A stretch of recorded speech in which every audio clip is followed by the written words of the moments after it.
On ne peut pas faire confiance à l'extrême droite s'agissant des droits des femmes. Je ne suis pas d'extrême droite, M. Attal, et mon mouvement non plus.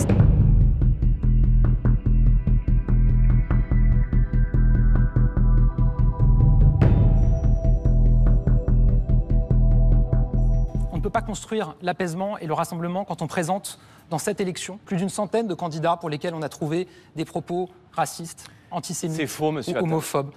Monsieur Faure veut aussi revenir sur la loi qui a interdit la baïa. C'était pas une loi, mais comme vous m'avez dit dans un précédent débat que vous ne lisiez pas les lois avant de les voter, ça m'étonne pas. Ça n'est pas vrai, monsieur Attal.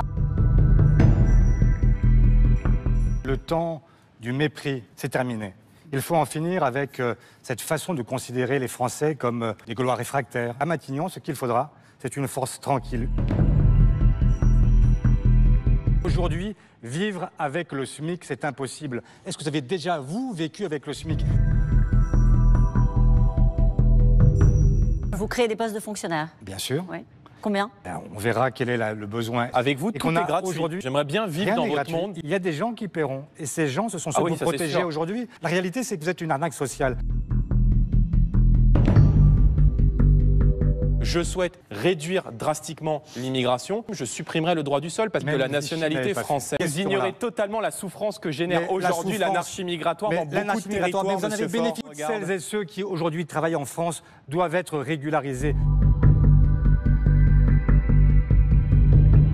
Le message que vous envoyez aux 3 500 000 binationaux de France, c'est « vous êtes plus corruptible que d'autres ».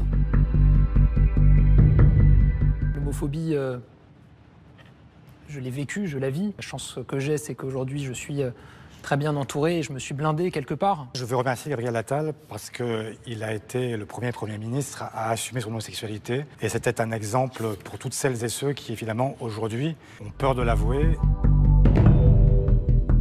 Il y a aujourd'hui beaucoup de quartiers en France où il ne fait bon de n'être ni juif, ni homosexuel, ni une femme.